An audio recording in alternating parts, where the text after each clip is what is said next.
I'm not a candidate. You want me to work that for you? As my kids would say, that's my jam.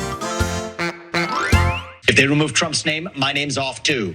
And I call on Ron DeSantis and Nikki Haley and Christie to do the same thing. Their words are cheap. Action speaks louder than words. Now, their unwillingness to do that, I think, reveals that they're actually complicit, in part, in what's happening, even if indirectly. Your reaction to those comments, Governor, complicit in the lawfare against Donald Trump? Just absurd. I mean, I have a responsibility to accumulate delegates. I'm not going to unilaterally seat any. I'm going to win as many as I can. And I've been very clear about both of those decisions in those states. It's not consistent with the Constitution. I do expect them to get reversed. I've raised the question about Biden. I mean, if he has greenlit 8 million illegals invading this country, is he eligible to be on? So we can play this game all along. Yeah, we can play that game, but the game also has rules like most do. Section 3 of the 14th Amendment does not say, did he let in migrants? Well, then I guess he's off. It's fairly specific and it's your buddy who did that. But anyway, while Ron DeSantis is as awful as always, I don't think that his response to Ramaswamy's comment is wrong. Ramaswamy is doing that deferential, bowing down, kissing Trump's boot thing of, well, I would never compete in a state that would ban him, and I say everyone should leave. No, that's because Ramaswamy's not really running for president. He's trying to get either like a podcast deal or be in the Trump administration. That's all it is. Ron DeSantis is 100% right to be like, no, I'm not gonna take myself off. And he's gonna be even more right in this video.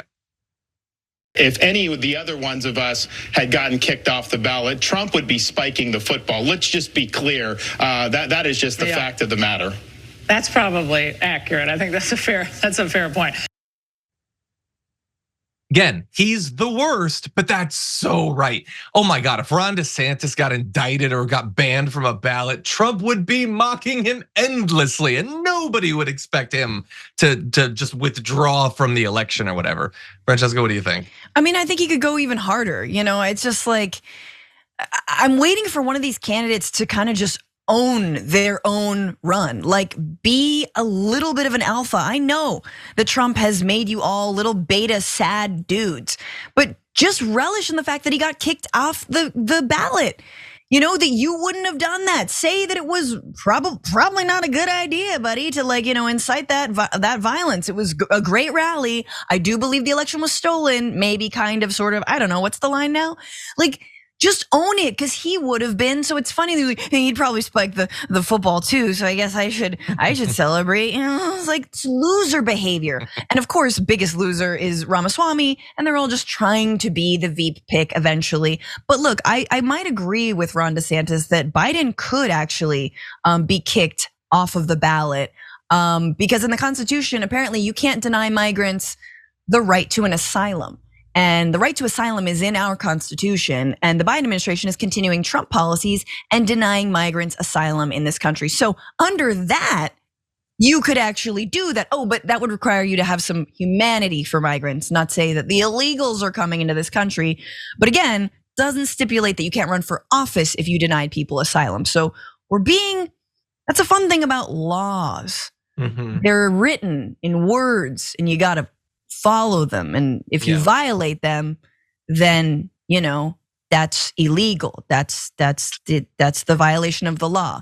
It's but just funny that we have come to, I guess the status quo is we should not expect that any of the people running for president, including sitting governors or the professional media figures interviewing them, should have any idea what the law is or care at all to find out.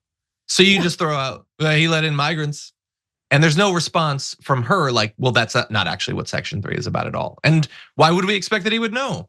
Laws don't matter, the Constitution doesn't matter. Everything is just whatever you want it is. Everything is a slippery slope. We're just in like one of those infinite loops that's been greased. That's all political rhetoric is. It's whatever you want and everything slides from one into another.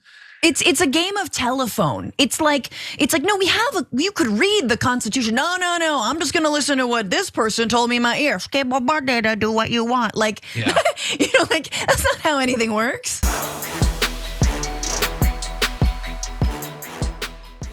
Check out the Damage Report podcast each day, wherever you get your podcasts, whether Pocket Casts or Stitcher or iTunes. You can join me as I give you the news and stories you want, with a range of co-hosts and interview guests jumping in on the fun each day. Again, that's the Damage Report, wherever you get your podcasts. And if you get them at iTunes, don't forget to rate and review. Sometimes I'll read them live on the show.